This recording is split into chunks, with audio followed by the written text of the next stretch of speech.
Greetings, Earthlings, friends, and enemies alike. If you have gotten this far, you must know that you have either stumbled upon or clicked upon the Bottom Line Podcast. And I am the host of said Bottom Line Podcast. My name is Davidson Baker. I am a contributor at fansided.com, mymmanews.com, and sportsregime.com. And the host of this podcast, as well as the weekly podcast Around the Cage for the Loudmouth MMA Podcast Network. Damn, that's a mouthful. All I know is it's a pleasure to have you joining me tonight and making me a part of your day. I'm going to try to go through this as quickly as I can, given that I'm a little bit pressed for time. However, I do have a lot to go over. Talking some UFC Philadelphia today. Obviously, what sticks out like a sore thumb is the fact that Edson Barbosa and Justin Gaethje will be staring across at each other inside the octagon in just a mere matter of hours now. And I'm going to need life alert. I'm going to have that, all senior citizens should have life alert. Yeah, that's what I'm going to need whenever they go out there. My heart's going to be racing like a stampede, man. I can't wait. We'll get into that a little bit, talk about what's been going on in the world of combat sports, and particularly mixed martial arts this week. Crazy week in the sport, as well as some new fight bookings. And we'll start with the week that was in MMA. A really insane, past 10 or so days.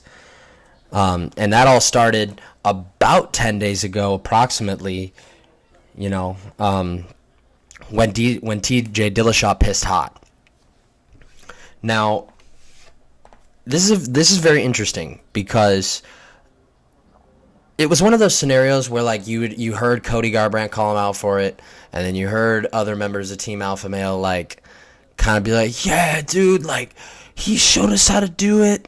And you're thinking throughout the entire back and forth spat that it's just, ammunition for the two sides to lob at each other in an effort to, make them look as bad as possible.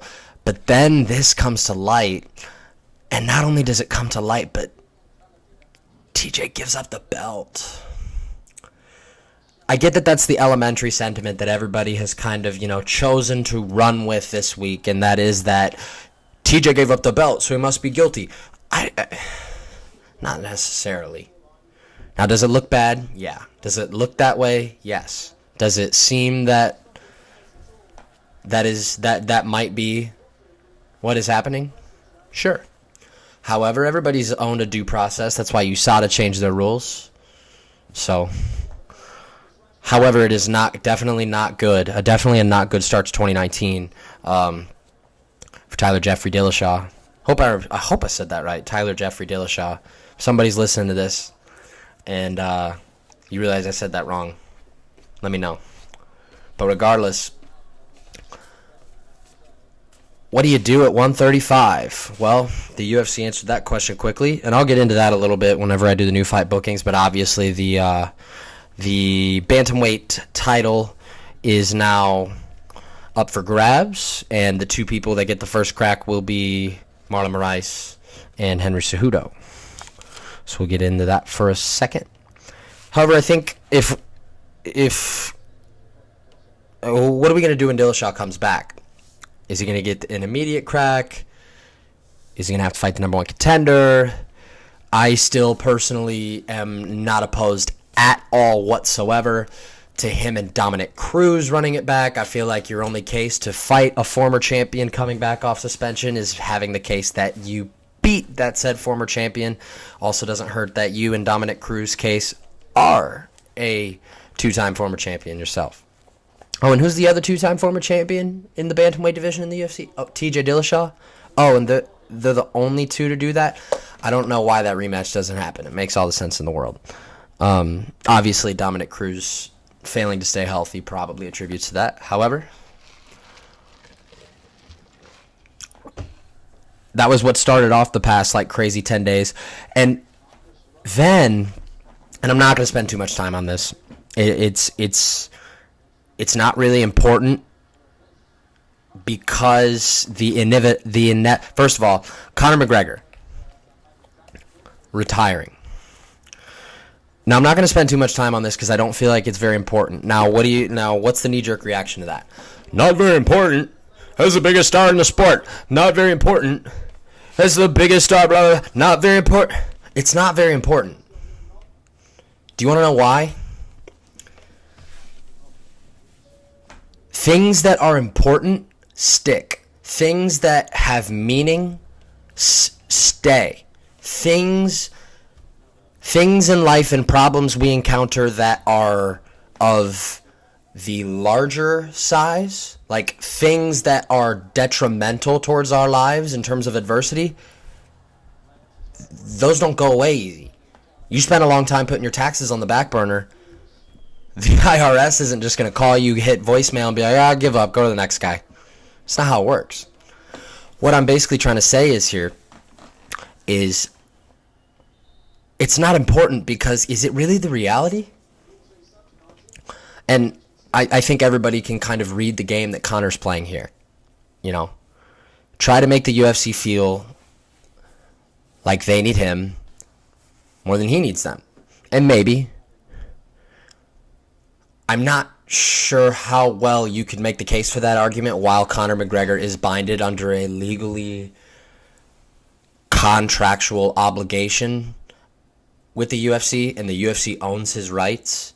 I'm not sure really what avenue or what path you can take to convince me that Conor doesn't need the UFC, because Conor either needs the UFC to fight or Conor needs the UFC to fight elsewhere, which would never happen, but regardless.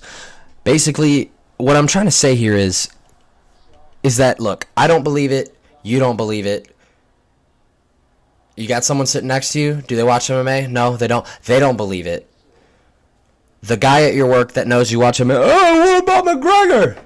Hey, you think McGregor's really done? Gotta tell him, hold on there, big fella. Hold on there. The fight game, whether it's MMA or boxing, you know, anything that can make a pretty penny. The fight game sometimes is a little bit more about the heads and the suits and the lawyers and the figures and the commas and the estimates, that sometimes we lose track of who landed a right hand and who chopped whose leg down with an inside leg kick and who tapped someone out with a rear naked choke. That's what creates the high level importance on a story like this. A story that at the end of the day, because it is inevitable that it will not stick, is not important to talk about. So we move on. What else has happened in this past week? The UFC's booked 3 title fights. Like I said, I'm going to get into that a little bit. I'm going to do the fight bookings, but 3 title fights booked this week. You got the vacant bantamweight tilt between Cejudo and Moraes heading to Chicago. I will be there in attendance, I believe. It's going to be a fun time. Going to be a good time. Hang out with my buddy Mike Pendleton. Shout out Mike P, MP. Who, by the way, man, I mean, this man, Mikey P, Mike Pendleton, good friend of mine who writes for BJPenn.com and MyMMAnews.com. He really captured some social media gold by taking videos of Conor and posting them up. He got a lot of shares on those, man. So if you're listening to this, Mike, I probably already told you multiple times that I was happy for you, but, you know, one can never be too happy for a comrade. So, yeah, Cejudo and Moraes headed to Chicago. And then you also have International Fight Week beginning to take place. And I don't want to say a word about that yet. I'll save that for when I do the fight bookings. So, here is a couple last things, and then I will get into those fight bookings. Bellator also announcing a couple of events as well as title fights. They are going back to London in June 22nd. That will be the site where Gegard Mousasi will defend his middleweight title for the second time against undefeated and oncoming freight train of Jiu-Jitsu. That is Rafael Lovato Jr. Sorry, not Rafael Lovato Jr. I know he gets irritated when people say it with the silent R. Or the ha sound. It's like, hey, Brazil. Your R's? Why they sound like H's? Hey, anyone I just offended? Sorry. But why the R's sound like H's? Anyway. So they'll be going back to London on June 22nd. That's the same night as the UFC Greenville. Somewhere in South Carolina that has a maximum capacity arena. It's either Greenville or Greensville. I think it's Greenville. But yes, Mousasi and Lovato Jr. headline in London, June 22nd. As well as on July 12th, that is a Friday night, Bellator returns to my home state of Oklahoma. Heads to Thackerville, where Julia Budd will take on undefeated challenger Olga Rubin. I expect Bud to take care of business there. And then, ask yourself. Yes, the question is a little less tantalizing, being that the fall from grace that Cyborg just took in December was a little bit, I don't want to say over the top, because I think those are the wrong words. Obviously, Amanda Nunes had a large part to do in that. I want to say it was a pretty egregious fall from grace. It was a pretty severe, I wouldn't say severe blow to her legacy, but definitely a severe blow in terms of where she stands today, pound for pound, if you give a shit about that at all. But regardless, do you not want to see Cyborg versus Julia Budd still? I do. I think it's a really, really intriguing fight. Julia Budd would be one of, if not the strongest girl Chris Cyborg has ever fought in terms of just pure strength. She's really good in the clinch, really good getting people up against the fence and using it to her advantage in grappling transitions and takedowns. And I think that'd be a great fight, man. I think that'd be a great fight. Bellator is doing the right thing with that division. But, yeah. All right. So, here are the fights that are new on the surface over this past week. Every episode I like to go over the fights that were booked or announced or reported in the UFC or Bellator, or in major, any fight that's a great fight over the past week. So, here are the fights that were booked in the UFC and Bellator in the past weekend. Holy shit, there's a lot of them. We'll go in chronological order by event. So starting in St. Petersburg, they found former M1 Global standout Movsar Evelev, undefeated at 10-0. They found him an opponent after Gafarov was forced to. I think there was some sort of contractual miscommunication with him in one championship. Unfortunate, but regardless, he'll take on Sungwoo Choi. That fight is at 145 pounds. M1 Global middleweight champion, if I'm not mistaken, but I'm double checking my facts. Roman Kopylov. He was scheduled to take on former perennial, or I guess somewhat perennial middleweight contender, even though he's on a losing streak right now, Krzysztof Jotko. Unfortunately, Kopylov is out. So in steps in the man from Macedonia, Alan Amadovsky, who has been doing the go-arounds on Bellator circuit. I know, I don't remember the name of his opponent, but I know he's coming off a really, really quick knockout in Italy in December. And Amadovsky's 8-0. I'm not looking at his record or anything at the moment, but I do believe all 8 of his wins are by KO, TKO. Are all 8 of his wins by KO, TKO in the first round, though? That is the question that I cannot remember. And the answer to that question is no. But still, 8-0 with 8 finishes by KO, TKO. He's going to be a problem at 185. Krzysztof Jotko gets welcomed into the octagon. A bummer here, kind of. Blessing in disguise as what we reap in terms of the benefit. But, man, they are really having a hard time. They are really having a lot of difficulty in getting Abdul Karim Edilov inside the octagon, man. He's out once again. His layoff extending. He was supposed to fight Devin Clark on that card. That fight is no more. Karim Edilov still has not fought since September of 2017 on the Volkov and Struve card in the Netherlands, where he defeated Bojan Mihailovic by round 2 ground and pound. In to step in is USADA's new number 1 target, Ivan Shkirtov. If you're a hardcore MMA fan, you know damn well who this guy is. If you're Andy Nowitzki, you know who this guy is. He looks like the Hulk ate the Thing. You know, like The Thing. What movie is The Thing from?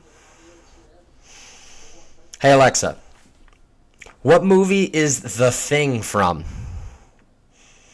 Here's something I found from the article Thing, Comics, on Wikipedia. Actor Michael Bailey Smith... Hey, Alexa, shut up. Didn't answer my question. Regardless. Yeah, he looks like one guy at the World's Strongest Man competition ate another guy at the World's Strongman competition and then did like 80 lat pull downs. Yeah, dude is a unit. Clark's going to have a problem with him. Shkirtov 16-0-1. You could definitely make the case that the fight that he had was against a Brazilian. I can't remember exactly who it was off the top of my head. I watched the fight, but I can't remember even who it is. You could definitely make the argument that he lost that fight, but hey, man, it's not what we're here for. So,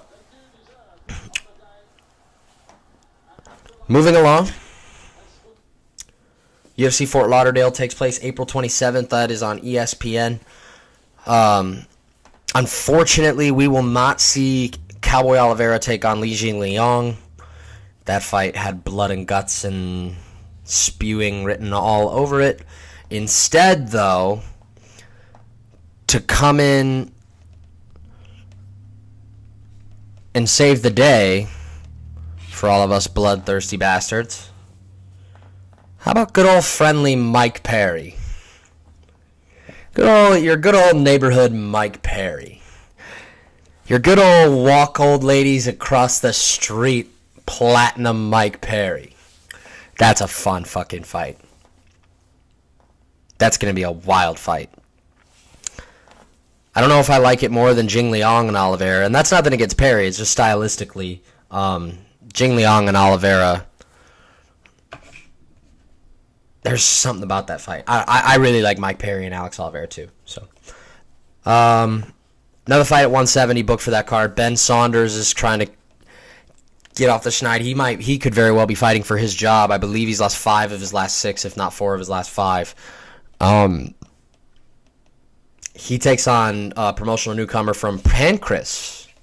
Not all that often you see the UFC bring someone from Pancras. Doesn't never happen, but you see the UFC bring guys from a lot of other promotions before Pancras. However, Takashi Sato, 14-2 as a pro. He will get the call up to the big show and get Ben Saunders as his first assignment. Couple of bouts at 155. There too, Roosevelt Roberts, who is just getting all the praise from Dana White in these interviews. He was one of the first guys Dana listed when asked about future up-and-coming talent in the sport. Dana's really, really high on Roosevelt Roberts. He's 7-0 as a pro, looking to make it 8-0 and 2-0 in the octagon against UFC newcomer Thomas Gifford. And then here's an interesting one, also at 155, also headed to Fort Lauderdale on April 27th. How about at lightweight, Gilbert Burns coming off that win over Olivier Aubin-Mercier, taking on Eric Wisely. Now, if you're thinking to yourself, who is Eric Wisely? Eric Wisely came into the UFC in 2012 and had a really quick turnaround in 2 fights and went 0-2. One of those 2 losses I know was a Charles Oliveira submission. I mean, can't really knock a guy for that. Charles Oliveira is literally submitting everyone, like walking into every room he walks into and just throwing them in arm bars and submitting everyone. So I get it. But listen to this, man. After getting his walking papers in the UFC 7 years ago, 2012, Eric Wisely since then, 13 wins, 1 draw, 1 loss. 13-1-1 in 15 fights across that 7-year span. He's finished his last 4 opponents in a row, 5 of his last 6. That's an awesome story for a guy that came in and kind of fought 2 times in a short window and on a kind of less than ideal circumstances, went 0-2, got cut, and he stuck with it, man. Stuck with it. He's back in the big show. I like Gilbert Burns a lot, but, I mean, it's going to be hard for you. It's going to be hard for anyone with the knowledge of that story impending on the lore of that fight to not root for Eric Wisely on that night. It'd be cool to see him get it done for that reason. Nothing against Gilbert Burns, though. UFC Ottawa gets a really fun featherweight fight. Cub Swanson and Shane Burgos. That is as crossroads as it gets. Cub Swanson trying to snap a career worst 3-fight losing streak, and he gets Shane Burgos, who's coming off a phenomenal come from behind armbar submission of Kurt Hollabaugh at MSG. Burgos will get his first actual chance to crack the top 15. UFC's pay-per-view in Brazil, UFC 237, gets a trio of fights. How about at welterweight, Warley Alves and Sergio Moraes? That'll be a good one. Lightweight, a really good one. Francisco Trinaldo, who creeped back up at number 15 in the rankings with the exclusion of Anthony Pettis this week. He'll take on Carlos Diego Ferreira. And Thiago Moises and Kurt Hollabaugh will face off, and only one man will leave that fight with their first UFC win. UFC Rochester on May 18th. Little over a week ago got its main event between Rafael dos Anjos and Kevin Lee. That's a really interesting fight. They also get a women's featherweight tilt. Yes, you heard me right. Women's featherweight tilt between Megan Anderson and Felicia Spencer. For those who might remember, I think it was Felicia Spencer's last fight. If not, it was the fight before that. Megan Anderson was in the building at an Invicta event where Felicia Spencer was fighting, and she got on the mic and said that she would like to, quote, finish what Holly couldn't. Cue the sound.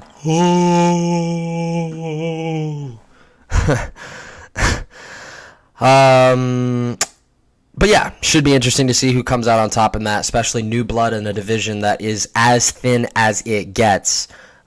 See if there is anything to kind of build upon with her.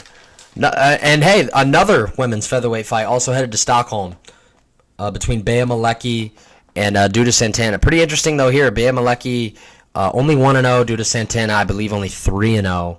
So a couple of rather unexperienced girls for the UFC. However, they will be going there too. That is the lowest profile by far of the 4 fights added to Stockholm this week. How about Makwan Amirkhani and Chris Fishgold? That'll be a doozy. That's at 145. Amirkhani and Fishgold both trying to extend those winning streaks. And then a couple of important light heavyweight tilts to kind of serve as appetizers for the main event between Gustafson and Smith. How about Volkan Ozdemir, man? You know, I really feel for Volkan Ozdemir. That's a guy that wants so bad to be the best in the world and has gotten to the top of the sport and been knocked down and has not really been successful at all in his attempt to climb back up. You could argue that he beat Dominic Reyes. I would honestly be on the side of things that felt the opposite. I thought it was close. I thought it was definitely close. I thought Reyes and Volkan both had one round for sure in the bag. Trying to remember those rounds right now is just take too much time and effort, so I'm not going to try. I believe Reyes surely won the third. That's all I can really remember. Maybe it was the first. Don't hold me to that, though. I'm not sure if I'm remembering exactly. However, yeah. Don't even know who he's fighting. Ilir Latifi. Volkan is taking a big risk, man. By stepping back and turning around this quickly, not allowing himself to get any more time to maturate his game in areas where he feels necessary. I think this is risky. Not so much stylistically. I don't think he matches up terribly with Ilir Latifi. I just think the nature in which Ozdemir has kind of begun sliding downward in the light heavyweight pecking order, and the controversial-ish fashion in which he lost to Reyes, and to just turn right around and take a fight with a guy in his backyard. I don't know, man. I don't know. Also, at light heavyweight headed for that card, Jimmy Manuwa will attempt to also get off the schneid. He also will attempt to hold serve of his number 10 ranking in the 205-pound division against surging and oncoming force that is Alexander Rakic. That kid is very impressive. That's a fight that I'm really excited for. I'm excited to see Rakic finally get tested. He's 3-0 in the UFC and has just absolutely blown the doors off of everybody he's faced. As previously mentioned, UFC 238 heading to Chicago June 8th. You got Marlon Moraes and Henry Cejudo battling for the vacant 135-pound title. Bevon Lewis and Darren Stewart, that'll be a really fun fight at 185. Both guys trying to get back in the win column.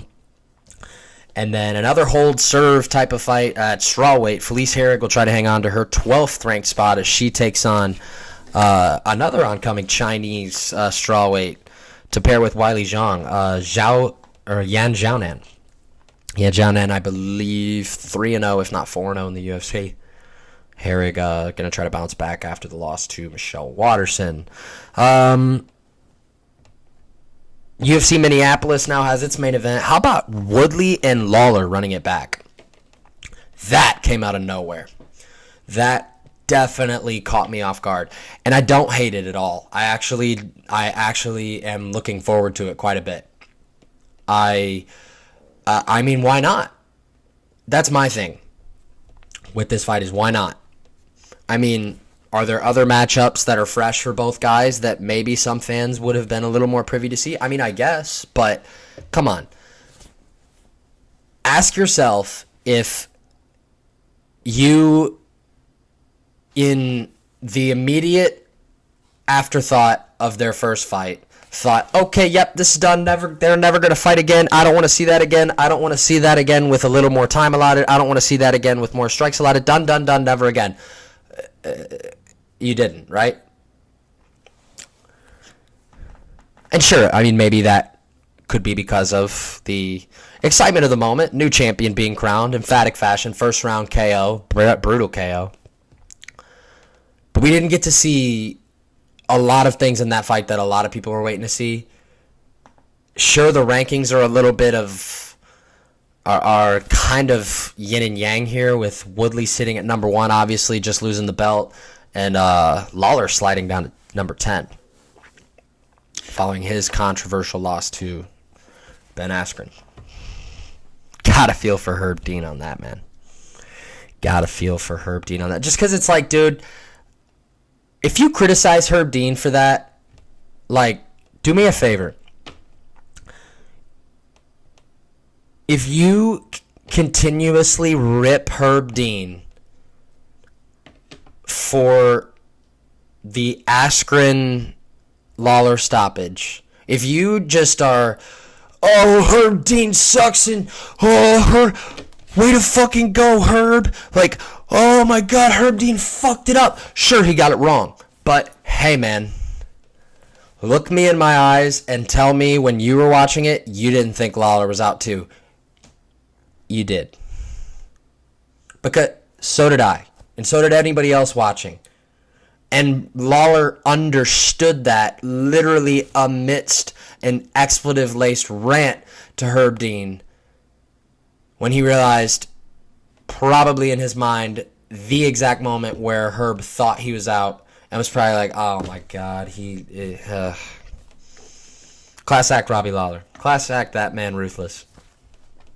But anyway, case in point, if you're one of those guys that just is ripping Herb Dean for that stoppage relentlessly, hey man, go to Old Navy, get a vest with lots of pockets and lots of zippers, and take a fucking hike, dude. Take a fucking hike. You would have stopped the fight too, asshole.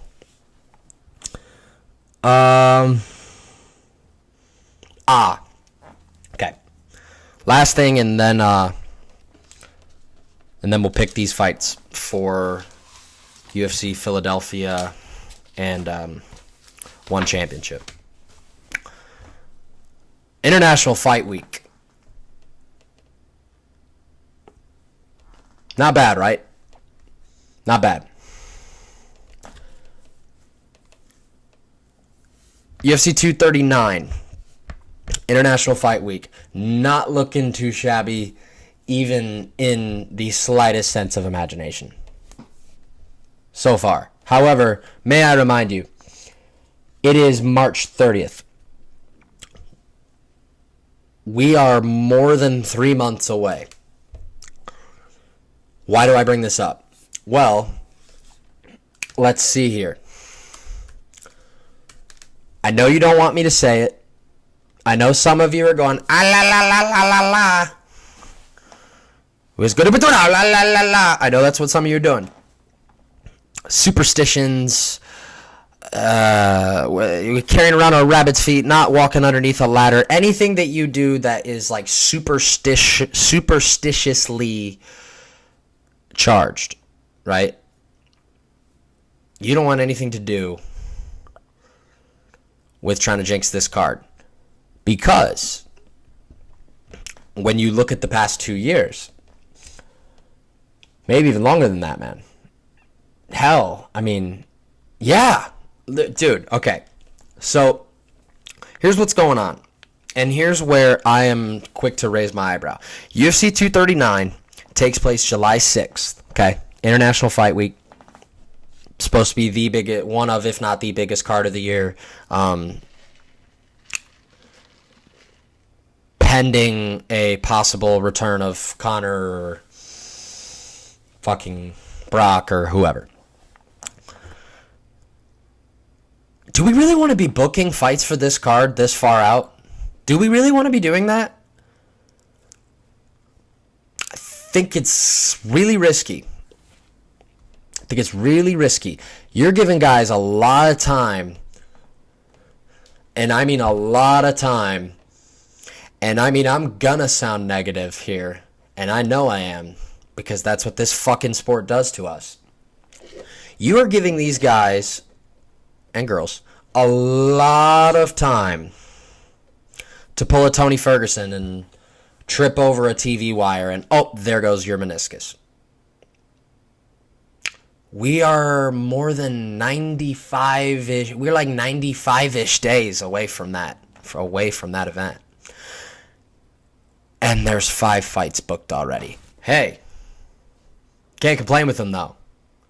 Of the 5 fights booked for UFC 239 right now, not a single fighter involved is currently ranked lower than 6th in their respective division. Main event is going to be John Jones and Thiago Santos. That'll be a very exciting fight, man.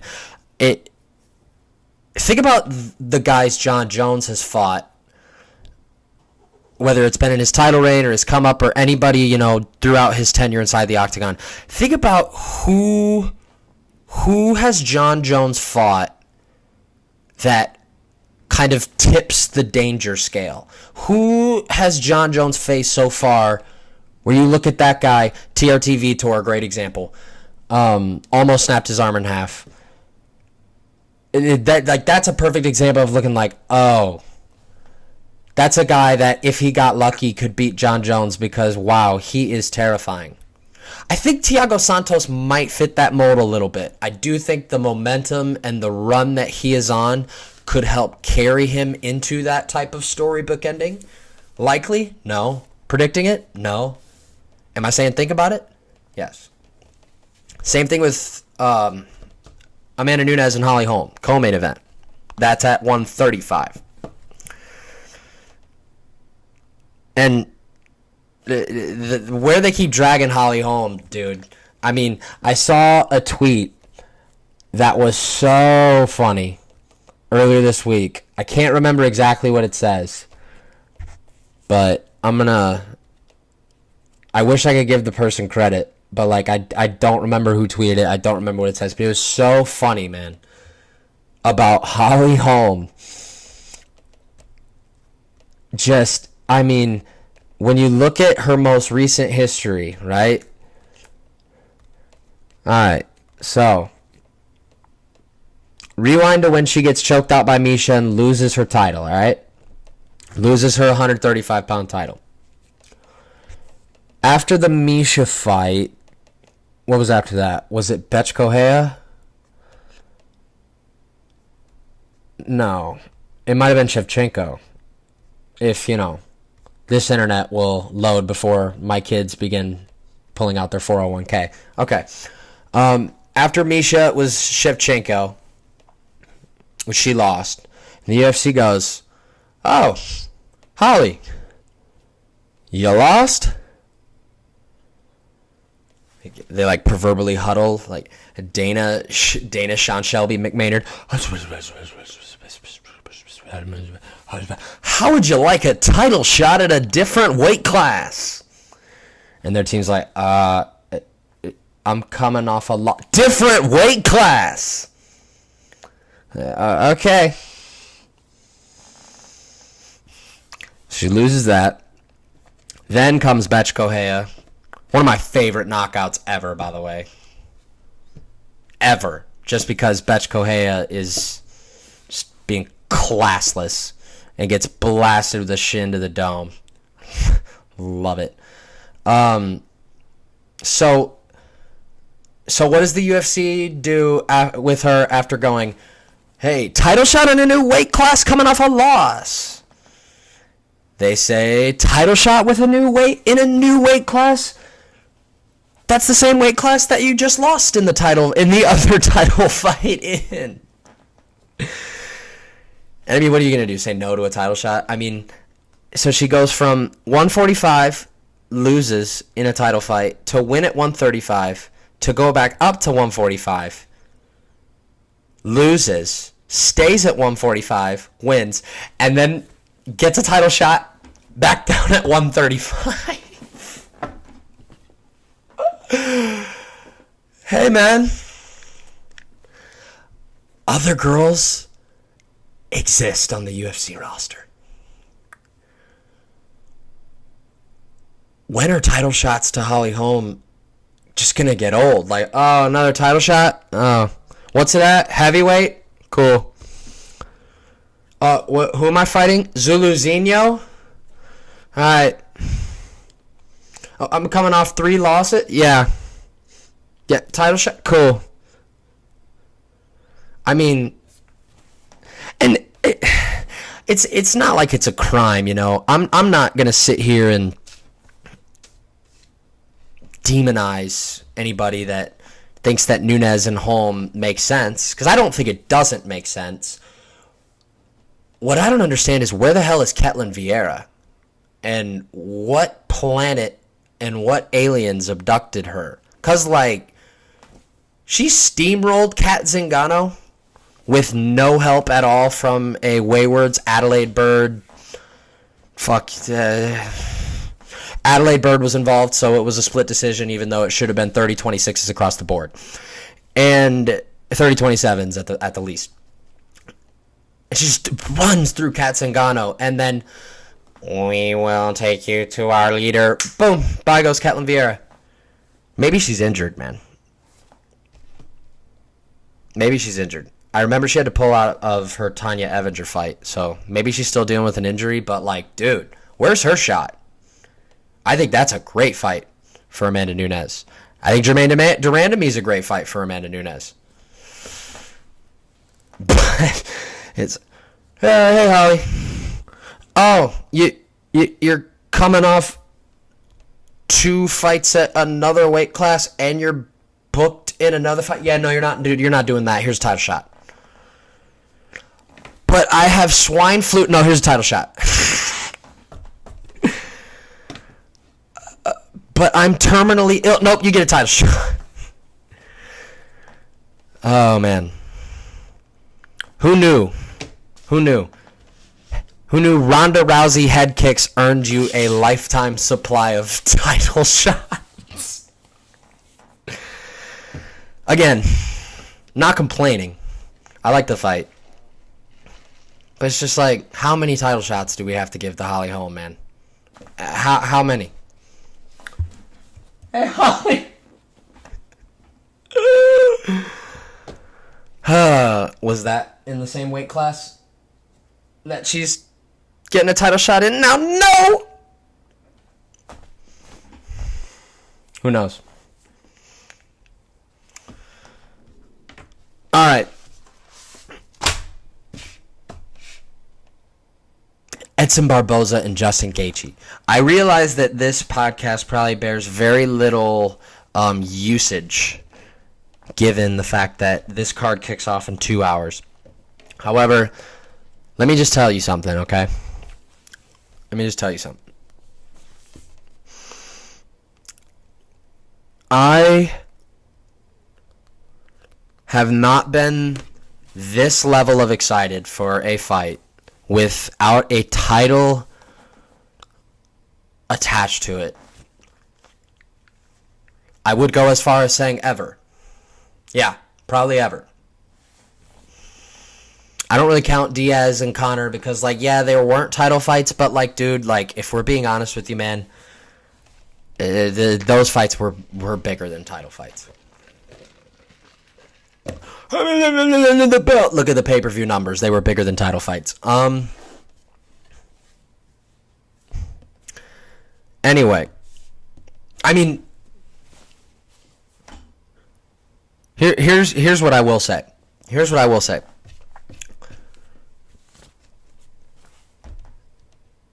If, and this is a really big if, because of how unlikely this scenario is, if you find yourself strolling along, walking home, driving home, mopeding home, hovercrafting home, doesn't matter. Whether it's on social media, word of mouth, overhearing somebody, if you hear anyone be like, oh, Barboza and Gaethje, dude? Oh, no, that fight's okay. Piss in their mouth. And then slap them. Because, hey, dude, you're watching the wrong sport. Hey, man. Hey, bro. Curling is in Canada. You don't want to watch Barboza and Gaethje? Cool. Vest. Lots of zippers. Lots of buttons. High packet onto the Appalachians. Take a motherfucking hike. Barboza and Gaethje. You know the quote? It was constantly echoed throughout the Conor and Khabib hype up. You know the quote from Joe Rogan? And it's kind of cheesy, but kind of not. I don't know. Where Joe Rogan's like, Khabib Nurmagomedov versus Conor McGregor is one of those fights where the moment it gets announced, where the moment it gets announced, the hair on your neck raise up. You start to get a little half staff. That was one of those moments for me, though. The moment that I saw that this fight was even being discussed by the UFC, because it's just like, once they say that two guys like this are being discussed, like, what's Edson Barboza or Justin Gaethje gonna say? No? Yeah, all right. The moment that it's brought up as an actual possibility, you go, oh man, that's all violence, team. That's all violence, team. Lay every main event the UFC puts on for the rest of this year in a row. On paper, there are none that will be as violent as this one is on paper. It's flash versus crash. Glitz versus grease. Technique versus toughness. Striker versus brawler. I have the fortune of being in a group chat with a lot of guys that do a prospect Grand Prix. That guy by the name of Sean Bitter, who formerly wrote at MMA Today, now he writes for a ton of guys. He's a really knowledgeable mind of the sport, particularly in the area of regional promotions and prospects. He does a phenomenal job with everything he does. And I was lucky to be included in a group chat with a ton of other knowledgeable, like-minded people like him, and I would hope myself. And we start talking about this fight last night between Barboza and Gaethje. I am going to take direct quotes from things other people said. However, I will cite my source, but I will give not only credit where credit is due, but the praise for accuracy of said statements where it's due. There's a good chance that if after a finishing sequence of a fight, if there's a video of it up on Twitter, whether it's about to get blipped by the feds or not, Kyle Johnson at Von Prue, that's spelled Von and then Prue like St. Prue, like the Von Flu choke, but Von Prue.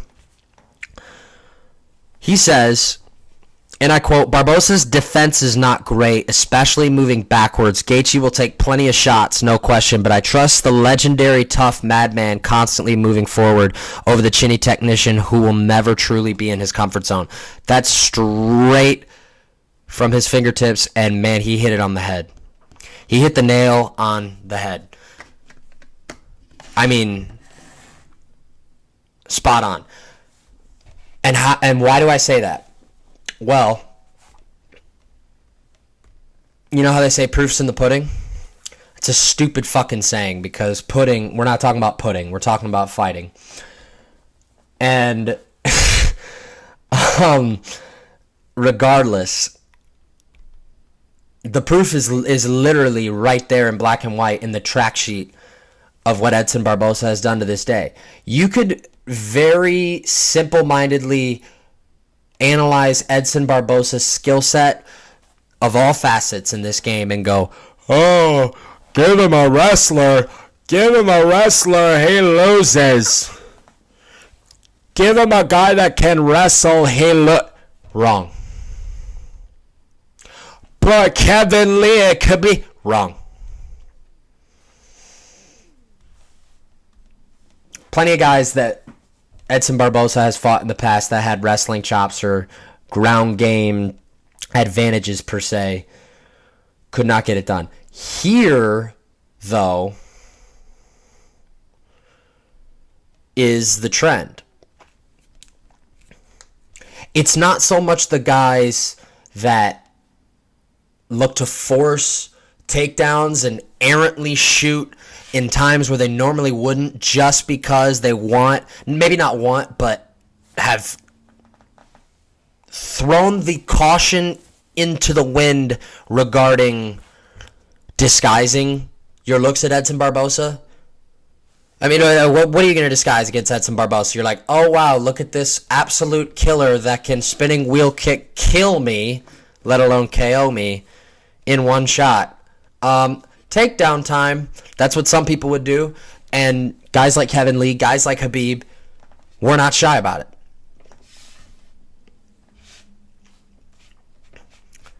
However,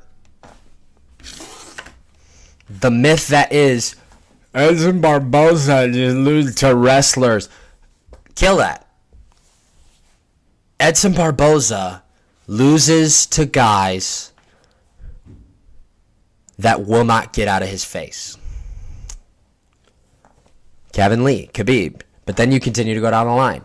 Tony Ferguson. Definition of a pressure fighter. Michael Johnson. Very active. Active with his hands and quick. Rapid level decisiveness in how he throws combinations. That can definitely cause you to have difficulty in not only setting up your combinations, but, getting settled into the fight regardless. And Johnson's speed is the key to making all of that work. Cowboy just kind of cut I remember bits and pieces of the fight off the top of my head. I probably should have watched that one back this week, but Cowboy really just ended up with an opportunity to get it down to the ground and choke them out. But, you see what I'm saying? Now, on the contrast, the other way to look at it is simple. Like James Vick said, Homer, I am Justin Gaethje. Don't! Homer Simpson. Gaethje's going to take beatings. I believe the number is somewhere hovering around like the 10.1 or 10.2 strike per minute rate at which Gaethje eats shots. I mean, and we're not talking eating shots from, your newcomers in the UFC, your lower tier, bottom level fighters in the division. The day Justin Gaethje got into the UFC from the World Series of Fighting, he said, I want the scariest motherfucker you guys have. Michael Johnson? Probably not that guy. Provide problems for him? Yes, they did. Yes, he did. But did he shortly thereafter rest in peace himself? Yes, he did. What I'm getting at, though, is if you're a guy that takes that many shots, what are you going to do? What are you going to do? Just lick your corner in the eyes and be like, oh, it's okay, guys, I got it. I'll just do what I always do. Not in this fight. Not if you don't want to wake up seeing Corilla DeVille in a mansion in front of you, not knowing where the hell you are. It's such a fascinating fight for all of these reasons, man. I mean, as I said at first, what's Barboza struggle with for the most part? Pressure, constant pace, being pushed, being set on his back foot, having no room nor ability to find fluidity in setting up combinations and being able to disguise where his kicks are going. Because obviously the kicks from Edson Barboza are a huge part of his arsenal offensively. That's another thing that's fascinating about this fight, man. They go leg kick for leg kick. Who the hell is going to win? Those are two of the deadliest leg kickers in the sport.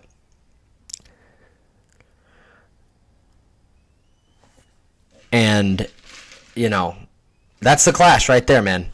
That's what I've been thinking for the past couple of days, is those are the keys. Who will be able to implement their will, or impose their will,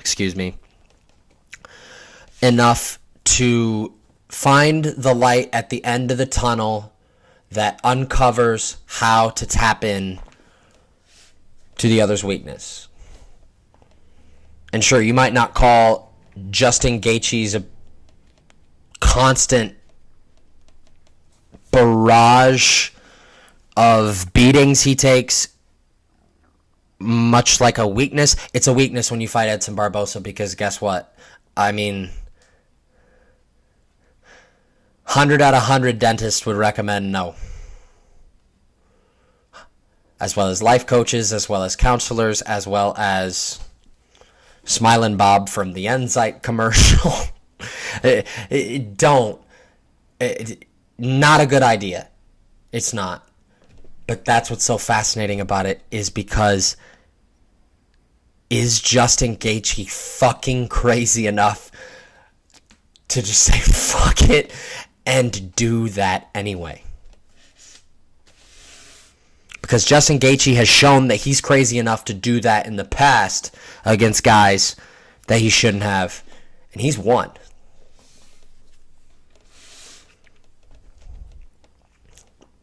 Cannot wait, dude.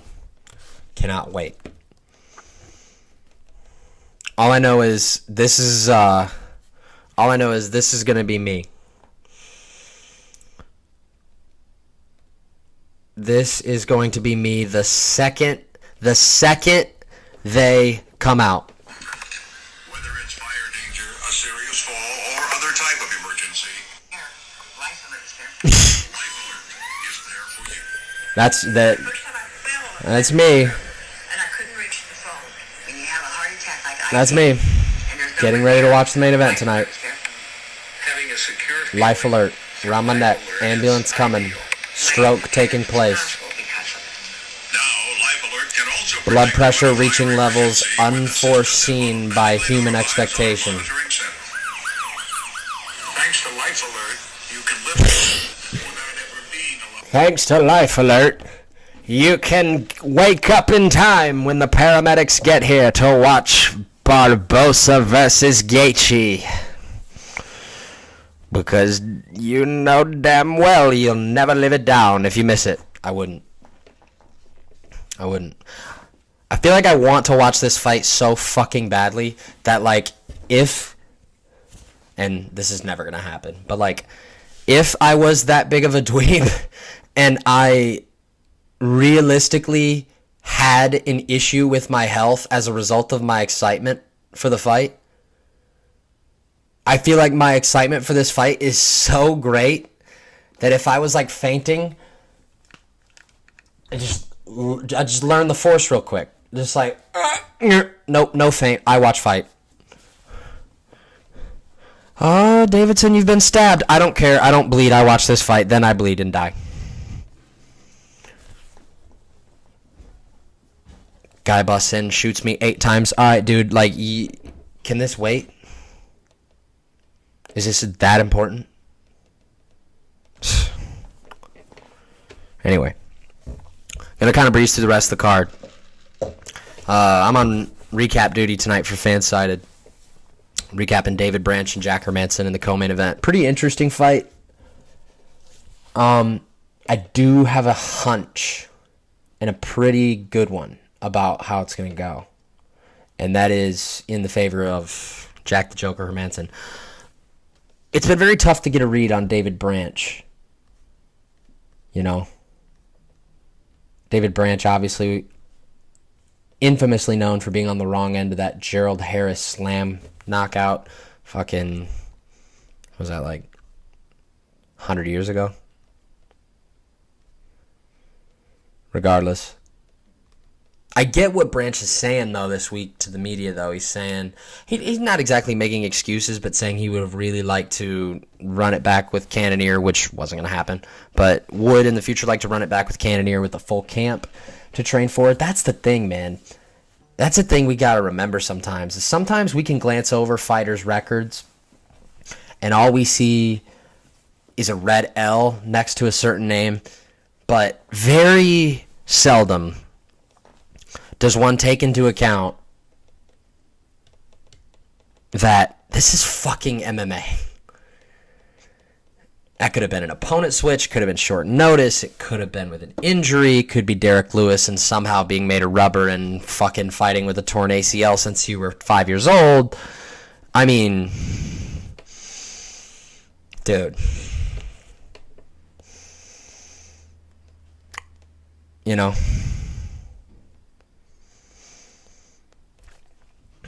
Regardless, I like Hermanson, and honestly, I wouldn't be surprised if he runs in if if he runs him over. It's no disrespect for David Branch. I really like Jack Hermansson's game.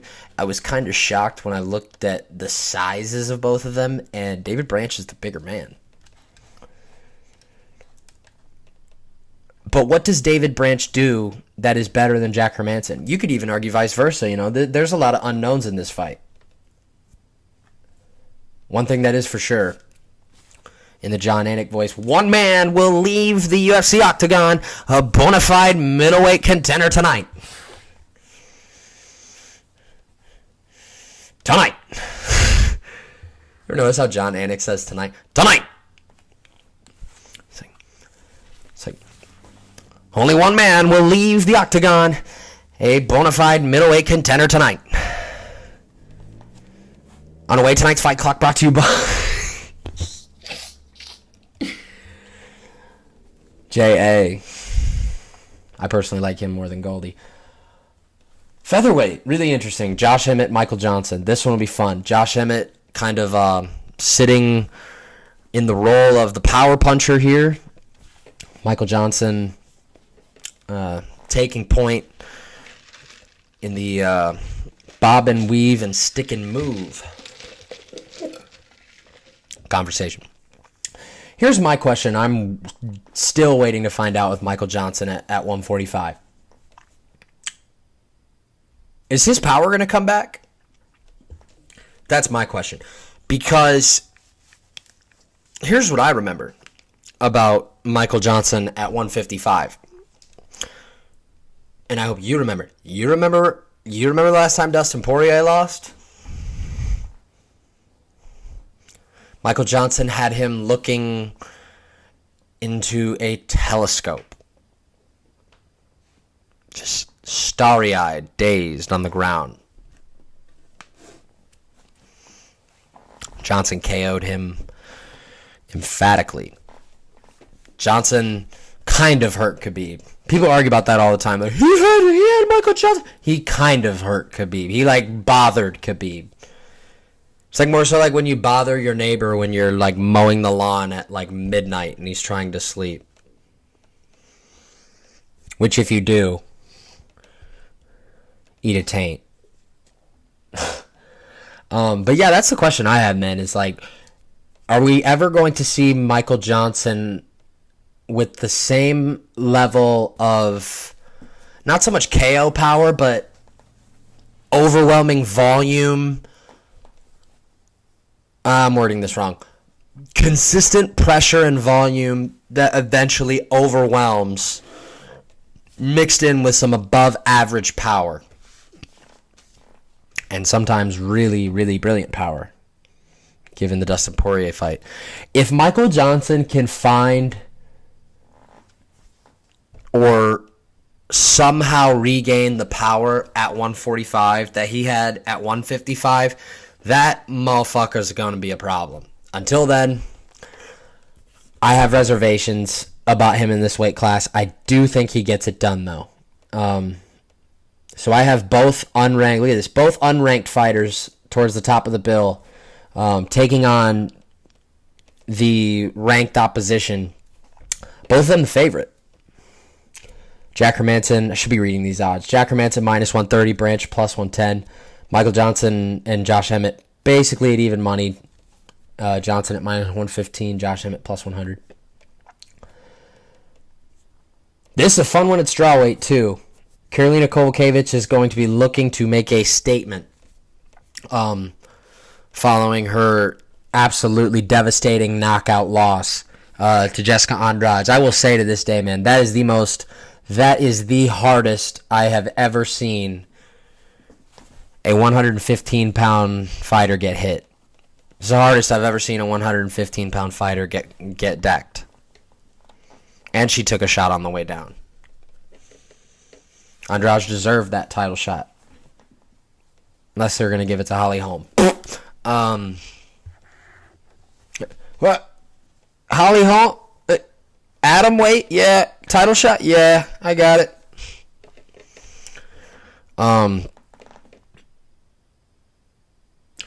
My question with this fight is, how much is Michelle Waterson going to try to grapple? Because let me tell you something. Karolina Kowalkiewicz is incredibly underrated in the clinch. She is kind of an animal in the clinch. One area I did not expect her to beat Felice Harrigan and dominate her in, and at some points look so good against her in the clinch. Guess what she did? Just that. And I don't want to do MMA math here, but, Michelle Waterson kind of,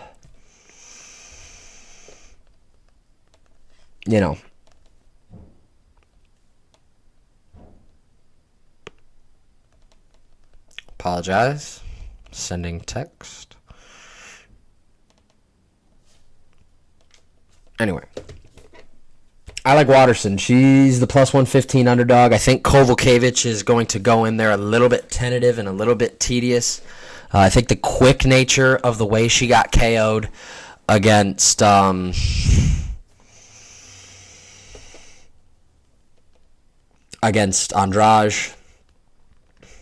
Yeah.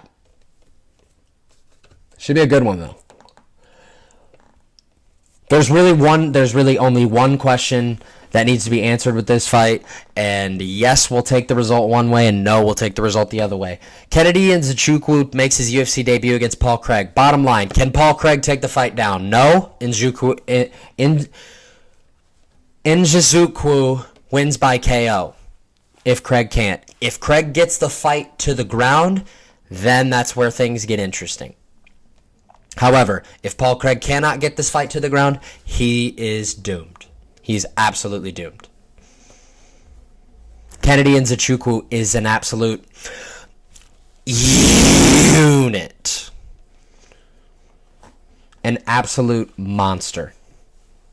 I think an 84-inch reach. Thought John Jones had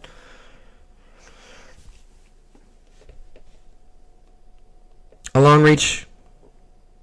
Kennedy Nzechukwu says, yeah, hold my beer.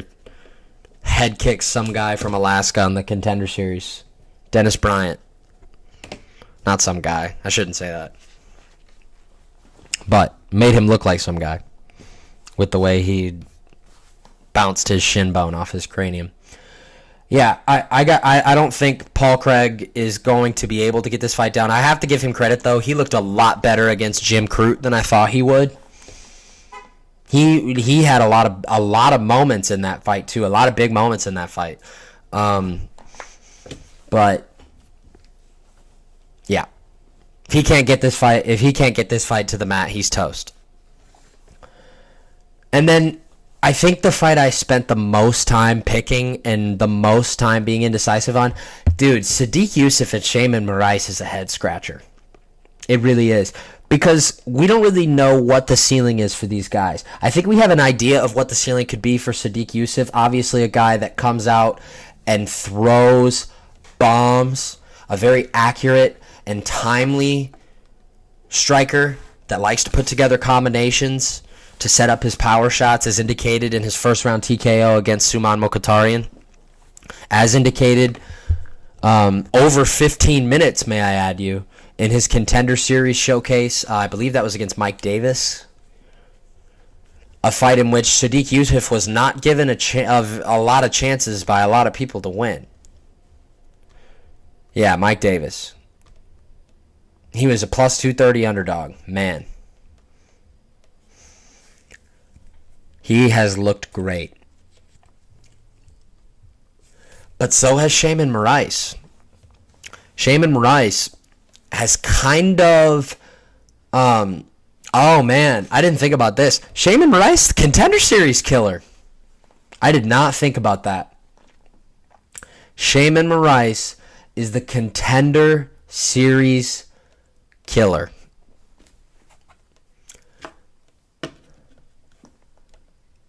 Jesus, dude. How would you like to be? How would you like to be Shaman Moraes? And obviously, managers and shit get the phone call. But let's just pretend Shaman Moraes gets the call personally from the matchmakers. Hey, congratulations, you're signed to the UFC. Woohoo, it's a party. Whoop-de-doo, throw a fucking parade. Congratulations. Who do I fight first? It's not important. No, who do I fight first? Oh, just some guy. His name's pretty long. I don't know if I want to say it. What's his name? Zabit Magomedsharipov. How about that for your UFC debut? Rice almost made it to the final bell. Galina kind of choked with 30 seconds left. Bounced back and gotten 2 wins since. Both of those wins coming as the underdog. He was a plus 215 underdog against Julio Arce, which...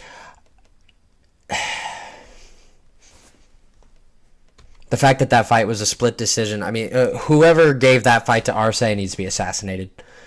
But yeah. Moraes almost getting into the range in which he would be a betting favorite. But man, I mean, they keep lining up these highly touted guys for him. Would be very impressive to see him get 3 wins in a row as an underdog in all 3 fights, all against Contender Series alum. All 3 of them looking promising. Matt Sales and Julio Arce being the other 2. Matt Sales' fight should have been a draw. He poked him in the eye. But, hey, what are you going to do? I went with Yusuf. May or may not have flipped the coin. May or may not have done a magic 8 ball. That fight, that's going to be a great fight. That's going to be a fantastic fight. Could definitely see it going to decision. No matter who wins. All right. Going to try to run through the rest of these picks on this card as well as the one championship picks.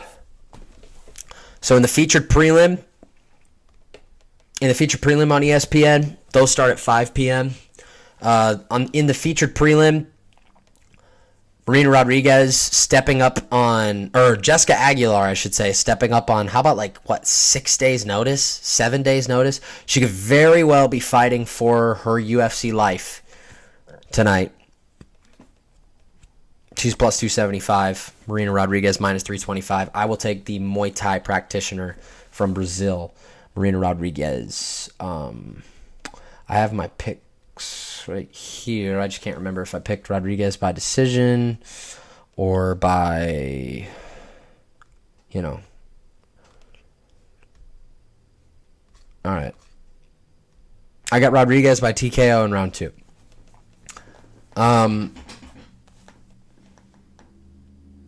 Tell you what, man, if you bet on MMA and you bet on this fight finishing any other way than a decision, you should just stop watching TV. Don't stop watching the sport. Don't stop watching sports.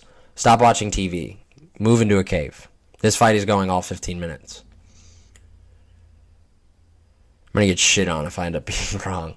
Ross Pearson and Desmond Green. Desmond Green actually the biggest favorite on the card tonight. How about Ross Pearson, man? 25th UFC fight. He's plus 365 on the comeback. I got Green by decision.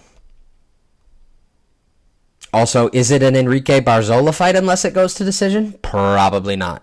Enrique Barzola probably gets a decision over Kevin Aguilar. I think this is where we learn a lot about Kevin Aguilar, though.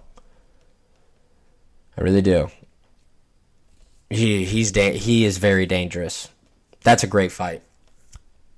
I'm going to go with the Peruvian, though. I think Barzola gets it done. Here's a really fun fight. And on the contrary to what I said about Ross Pearson and Desmond Green, if you bet on this fight to go the distance, join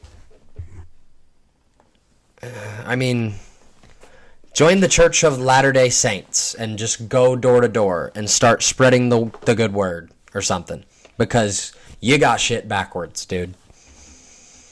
Kevin Holland by TKO in round 1. Gerald Meerschaert in 6 UFC previous appearances has never seen the judges' scorecards. And his finishing ratio is absurd. I'm telling you, dude, lay your grandkids 401ks on lay your grandkids Gerber Life grow-up plans on this fight not reaching 15 minutes. It's a guarantee. Gerald Meerschaert is 29-10 as a pro, 4-2 in the UFC. Pulling up his SureDog right here so I can get the exact numbers of finishes and such. Oh my God. 26 of his 28 wins did not require the scorecards. 9 of his 10 losses. Wow. I'm surprised 8 of his 10 losses have been by submission. Maybe those were early. I know that he just got his black belt a couple months ago. So, yeah, I like Kevin Holland. I think Kevin Holland actually makes a statement here. The winner of this fight, all I know is the winner of that fight is going to have made a statement, and they're going to have done it by some sort of finish. Really interesting trio of early prelims. How about Ray Borg missing weight? That doesn't make a whole lot of sense. And the guy that comes in on 8 days' notice makes it no problem. Ray Borg, having cut to 125 for so long, moves up to 135, and he wasn't even close. This is my upset special here. I really like Casey Kenny for the price that he's at. I would have liked Casey Kenny for even more a couple of days ago. And normally the sentiment of picking a guy making his UFC debut against a former title challenger with only 6 days' notice is a big no-no. I'm doing it here, man, all day. If Ray Borg missed weight to that extent, I don't know. Something's going on there. I could be wrong. Maybe just a couple too many hot Cheetos or something.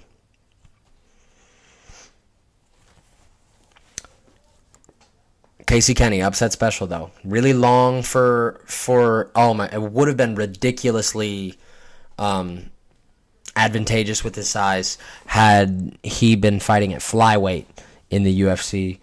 I would have really liked to see him fight at flyweight in the UFC. However, I will take bantamweight, especially being that, you know, I mean, they say he's the first LFA 2-division champion. Obviously, the elephant in the room everybody's thinking about that knows anything about that is he really a 2-division champion if both of the belts, not one of them, both of them are interim belts?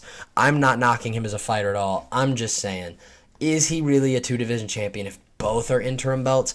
A lot of people would probably raise a shtick to that. However, not at all am I trying to diminish him. I mean, I'm picking him to win. That's plus 205. I'm kind of sad that I'd be getting him at plus 205. Man, he was at plus 275 a couple of days ago.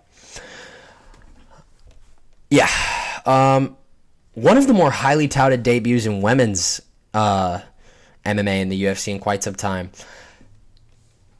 How about Sabina Mazo?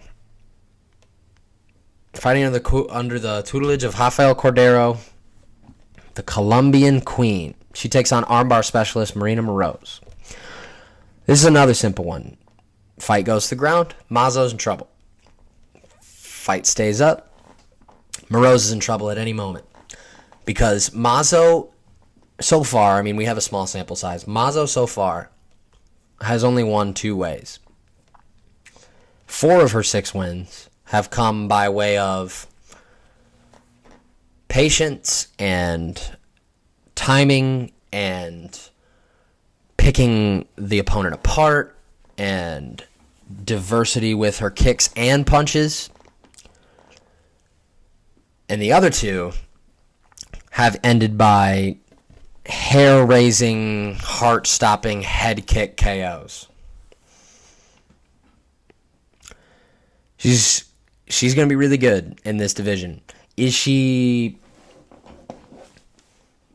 I stopped myself. I was going to say, is she Macy Barber good? But man, I mean, I think Macy Barber is a potential future world champ at 115. Not convinced yet at 125. Even though she did get the win a couple weeks ago. That was last week. So I stopped myself from saying that. Mazo might be better than Barber. I don't know. However, the fact that we're getting both of them in the UFC kind of close to each other, It's good. It's two of the best prospects in women's MMA, so that shall be fun.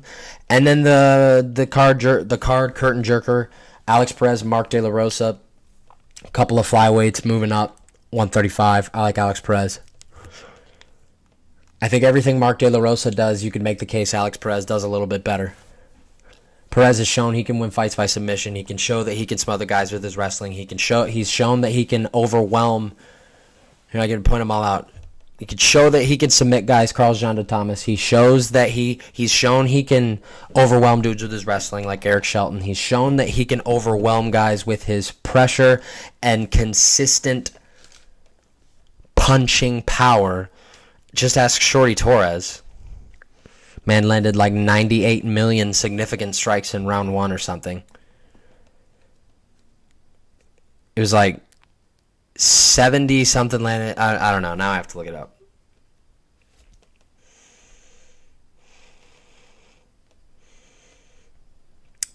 And I stopped caring. So yeah. So that wraps up UFC Philly. I will quickly go through one championship. Make no mistake about it, this is the biggest. What time is it in Tokyo right now? My editor fan side is there. Man, she is lucky. That would be awesome. It's 2:53 a.m. in Tokyo, so everybody's asleep. Yeah, when everybody that has anything to do with that production wakes up in the morning, that's going to be the biggest day of work of their lives. That's the biggest event in the history of that promotion. So, okay. Let's see here. Oh, dude. How about this? No, okay. We'll go upwards. So, for those that might not be familiar with one championship and how they kind of run things, they do their cards differently. Obviously, with MMA being the prime focus, they like to kind of sprinkle in random and unprovoked. Maybe not. Unprovoked's the wrong word. Random and no, just pretty much random fights of other martial arts disciplines throughout. There's a couple of kickboxing fights. There's a couple of Muay Thai fights.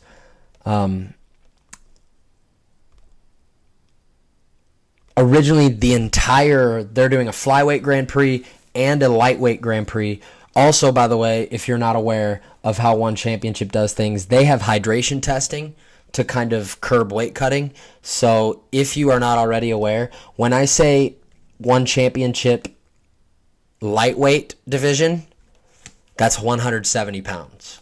And welterweight would be 185. And middleweight would be 205, and so on and so forth. Whatever the normal weight class is, bump it up one. That's what it is. Like Eddie Alvarez, lightweight division, just like it would be in the UFC, but it's actually 170. Or like somewhere like really close to 170 given the metric system or whatever.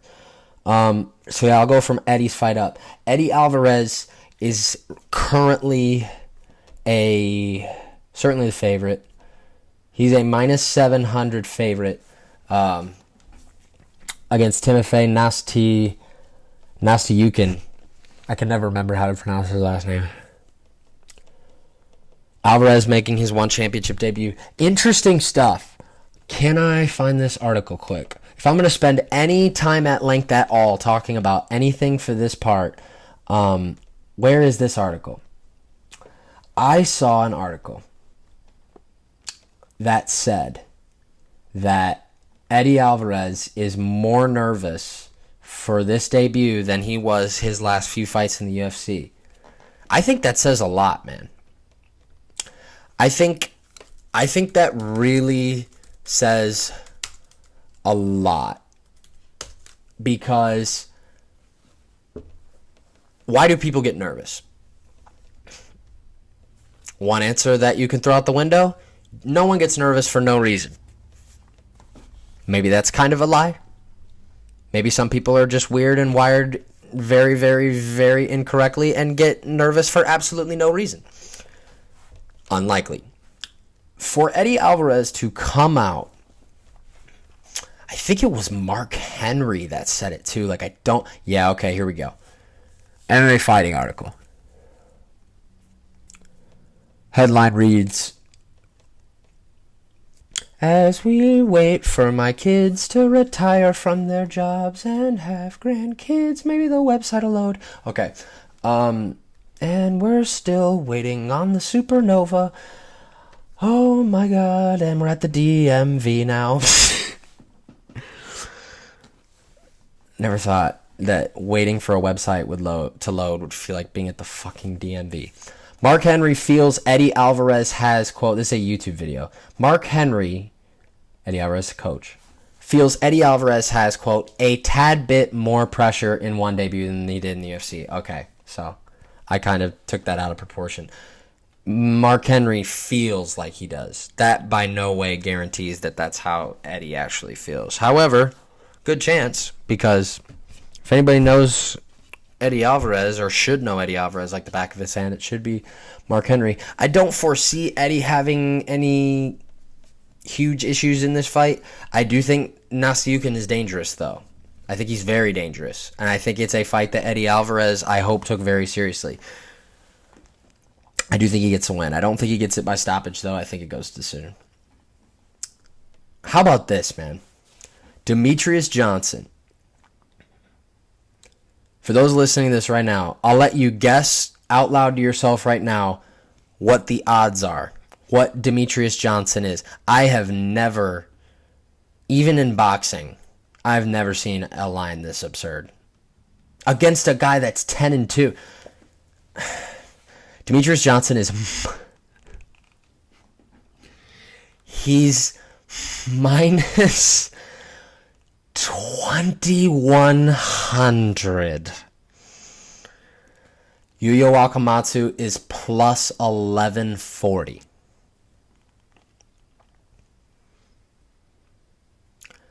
Before your ass listening to this even thinks about it, shut up. Demetrius Johnson. By decision. And then, boy, dude, I mean, not only did one championship put four title fights on this card. Like I said, biggest event in company history. They keep saying it themselves. It is the biggest card in the history of this promotion. Biggest card in the history of this promotion.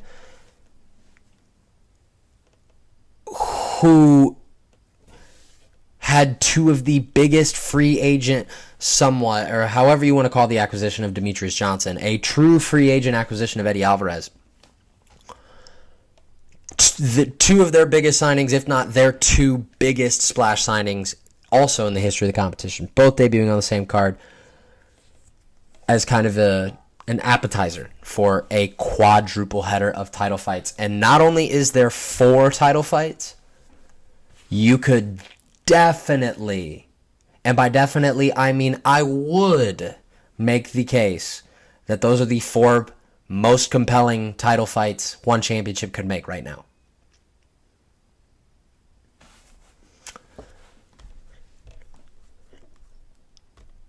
I could make that case.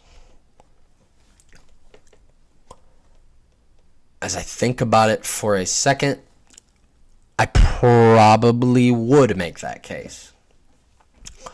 I mean, you look at one championship's other title holders.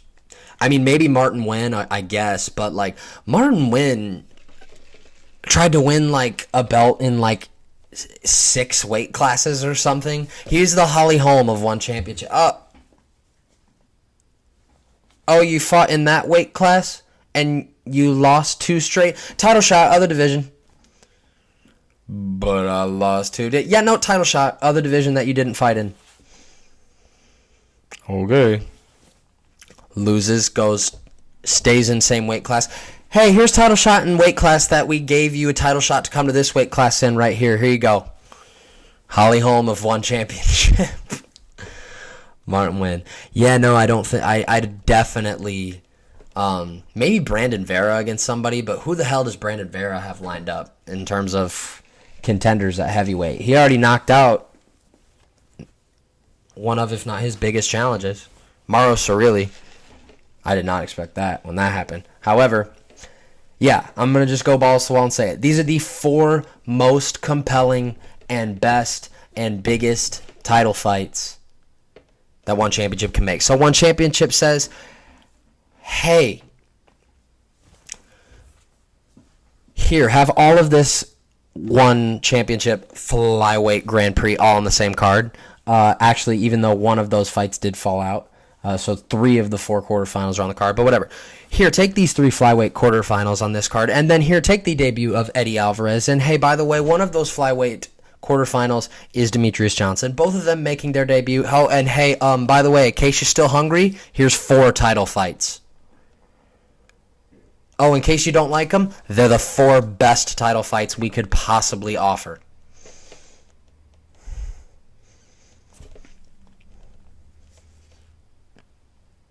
It's a damn good card. However, I'll cut to the chase. My favorite fight on the card is the trilogy conclusion between Kevin Bellignon and Bibiano Fernandez. For those who do not know, Bibiano Fernandez has kind of been treated as somewhat of a secret weapon for Demetrius Johnson and Matt Hume for a long time. A lot of people considered Bibiano Fernandez as one of, I wouldn't go as far as saying, if not the, but definitely one of the top 135ers or 135, 145ers in the world. 10-1 in one championship, and that one stain coming to the man that took the belt that he had, that same belt that he will go after tonight, Kevin Bellignon. Like I said, that is the bantamweight division of one championship, but that'll be contested at 145.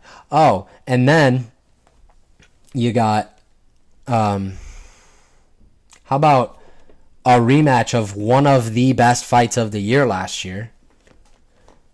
Champ, one championship's champ, On Law and Song, who, by the way, his resurgence of his career, the moment he stepped foot in one championship is crazy. He signed with one championship when he was 15-9. And now he's 24-10. He's 9-1 with the promotion. Obviously, he's got 2 big old belts around his shoulders. And he gets to stare Ken Hasegawa in the face again.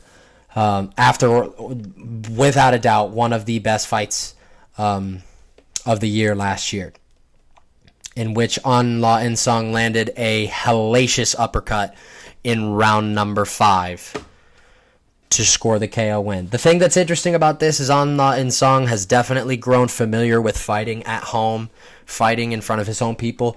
That role's reversed in this one. He's going to Hasegawa's turf. Should be interesting. On Law and Song right now, minus 150. Hasegawa plus 120. I'll take the champ. Then you have a champ versus champ fight, man. A couple of girls who have yet to taste defeat for the promotion. The only loss either of them has, Jinnang Jiang, the champion at 125 for them. She's 13-1 as a pro, 4-0 in the promotion. Angela Lee, the champion at 115, she'll be moving up to 125 to try to take Jiang's belt. Angela Lee, the smaller fighter. Angela Lee, not only 9-0 as a pro, but all 9 of those wins with one championship. Angela Lee, 9-0, minus 245. Jiang plus 175. Tell you what, Angela Lee is somebody the UFC would love to get their dirty, filthy, rotten paws on. They would. Half of, or like even maybe all of her global, whatever global marketing plan you could set up for her is kind of already done, given that one championship pushes the hell out of her a little bit, somewhat. I think the UFC would love to have her. And when you go down her list of wins, armbar round 1, RNC round 1. How about Twister round 1?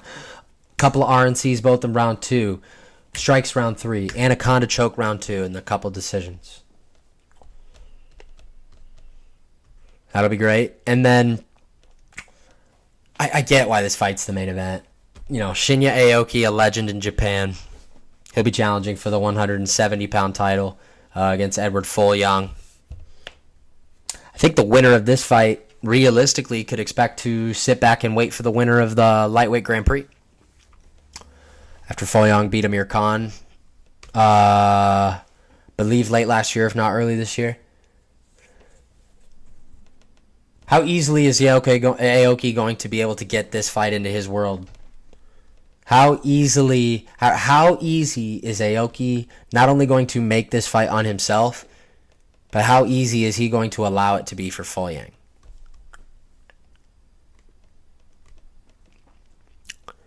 Man, this is Aoki's 51st fight. He's had so many unbelievable and memorable moments in his career. He's 35 years old.